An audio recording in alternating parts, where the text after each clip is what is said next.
Thus, joining the conversation is an entrepreneur, media personality, a Christian lifestyle influencer, the CEO of Oak and Tick Interiors, founder of Oak and Tick Foundation. Last year, she won the Eloy Awards for Entrepreneur of the Year. She committed to the younger generation is evident through initiatives such as the Grow with Rennie mentorship program, found to impact a group of young ladies. Welcome with us, Morenike Mulane, to the show. Thank you so much. Thank you so much for having me. Thank you so much. So we'll talk about what your mentorship much later. All right. Before you came, we were talking about all these podcasts. Recently, this young lady went to go and say she slept through university. I mean, she slept with the lecturers to get her degree. And then the school has retracted the degree. In relation to that, there was another podcast that Yvonne Jegede went on where she was talking about May and Yul-Edochie's marriage, and she was just trying to express her thoughts as regards polygamy in Nigeria, saying that many of us are just hypocrites. You know, the many families are products of polygamy, second wife, third wife, fourth wife. So why was everybody making a big deal about this person? Of course, Nigerians are quite sentimental towards me because obviously she lost a 16-year-old child, and you know this is a man that she had loved, and publicly we knew their relationship. So it was like all the in-laws online didn't find it funny, and they really went after her. What are your thoughts on all these podcasts and people just expressing, saying things, and what do you think about the whole? You know, so I always joke that I just hope that podcasts will not, end us in, like, will not divide Nigeria, right? Because you just have lots of people come on these shows, and I'm not sure if they are like experts in these things that they say, right? They just come, and because of their status, right, they just feel like they have the right to dish out this information, not knowing that there are lots of people that look up to them, and everything that they say, they have the responsibility of their words, right? So for me, I mean, like the lady with the grades.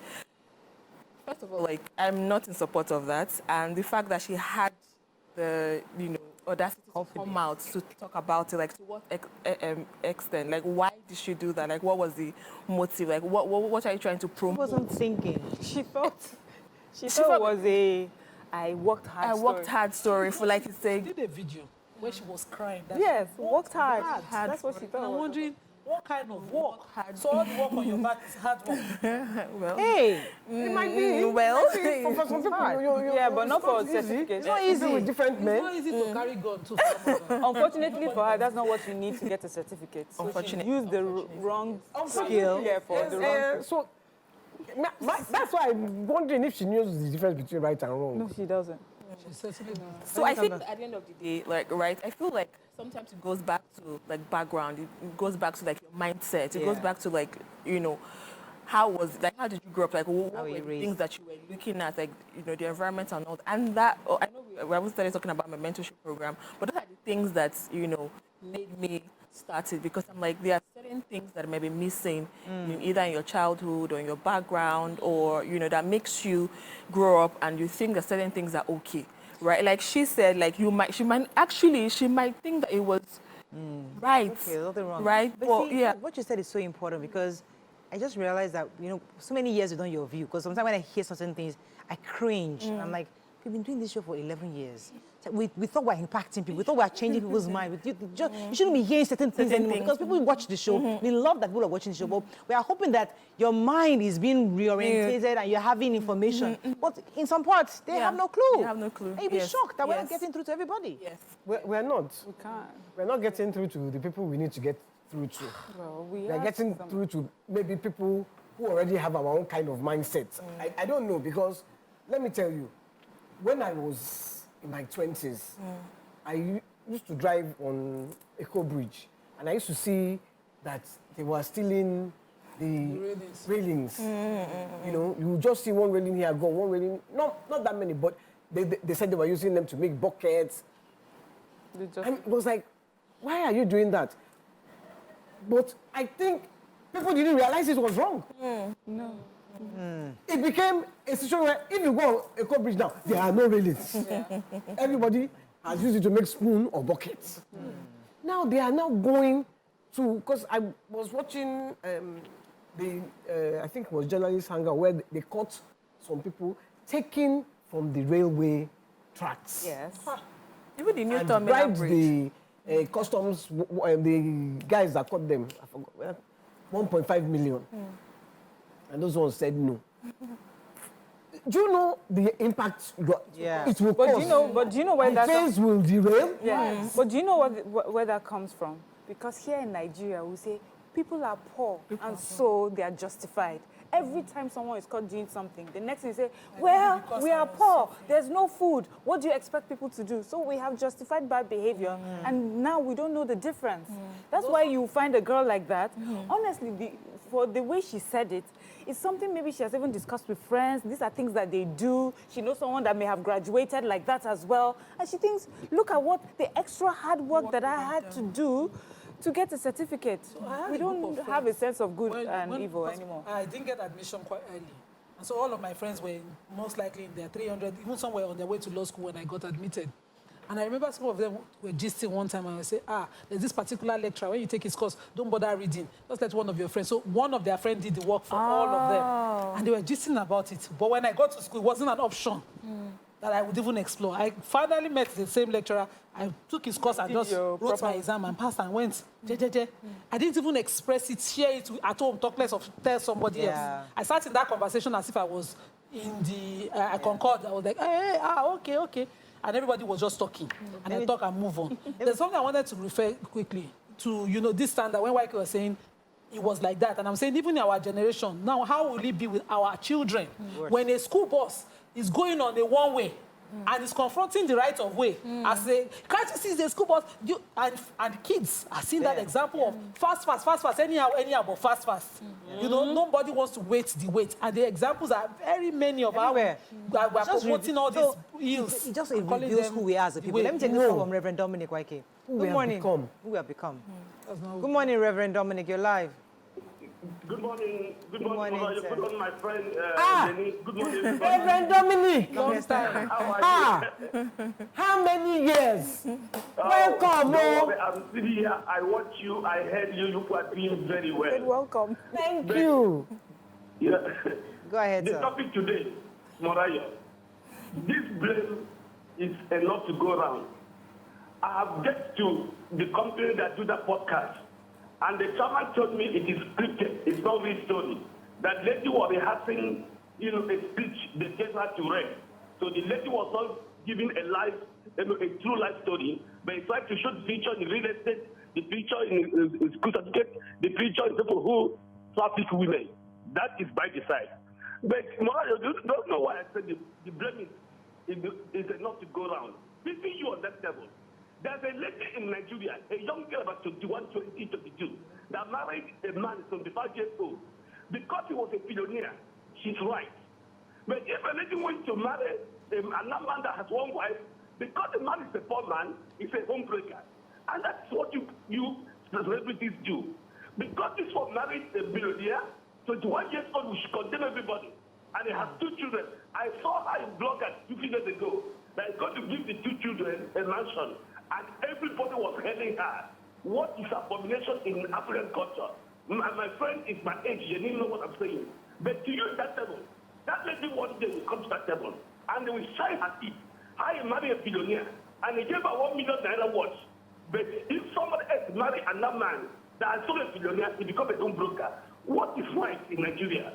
What is wrong? Thank you very much, That's what my friend is saying. We don't know what is wrong and right in Nigeria. To me, could you let me explain? I didn't get it. Because he was saying if a lady marries a millionaire who has another wife, they will hail her. A young lady marrying a billionaire. They will hail her, she's a heroine or a hero. If another young lady marries a poor man, she becomes a homebreaker. Because that one doesn't have money. So we don't know the difference. He's saying the same thing. We don't know the difference. I think he's referring to Yvonne Jegede's... So let's go into Yvonne Jegede for a second. What she said. I mean, I watched the interview. I don't know if you watched it at all. What are your thoughts? Who was Okay, I watched the interview, and immediately she was talking. What I got was, because she had mentioned polygamy as a culture, because she referred to y'all, sort of derailed the point she was making for those who were thinking too far. I just heard her, as far as I'm concerned, saying polygamy is something that is right in our faces. We have friends on our left, sisters on our right, family members. everywhere who are likely products of this. And it's not, doesn't make it bad. We choose and pick the one. And then she referred to Nwoko and Regina's marriage and saying a polygamy Nigerians love.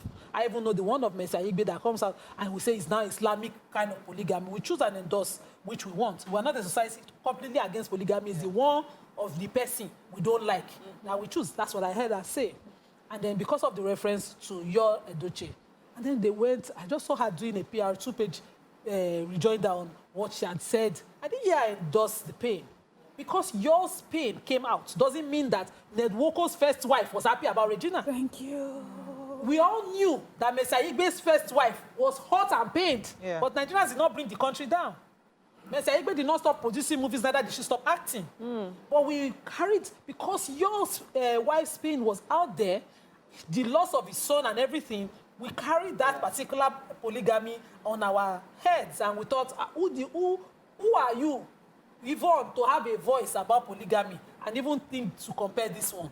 You know, we are Nigerians. I was 13 when I met a young boy who was brought to family. And his other was step or half, how do they call them? Because they're from saying that different mom. The mom was from Ekiti and had kept this boy somewhere far in Abeokuta. Driver brought him. And the other brothers were hosting him into the family. And I was like, this polygamy thing that I've been reading from the books to hate. You know, it's probably different. And they had a bigger family, siblings, as you know, hosting, and they did a 13th year remembrance then for their dad when they met that boy. He was a baby when the father died. Never knew his dad. And I was like, okay, I understand this. You cannot claim not to know one person, two persons, friends who are like this. You can't even go to the kind of secondary school I went. Military men spread these children everywhere. My late uncle, at the wedding of his son, came to Lagos, and him and my dad went to look for child. He abandoned somewhere in Ajegule. She was almost 40. So that's the point Regina was trying to make. But now, Yvonne was trying to make. Let me come to you, Miriam. Yeah, so it just says to you, you know, that Nigerians, what do we want? We don't. What do we want? What do we really think about polygamy? You know, but the thing is with podcasts and, you know, going on for interviews and the way the world is, or that kind of media is, you pick out a part of someone's conversation just to have reactions, and you don't pay. Sometimes, you know, these people, they don't even think about the person that they had invited. You know, you take out a part of story out of context and make that person look a certain way.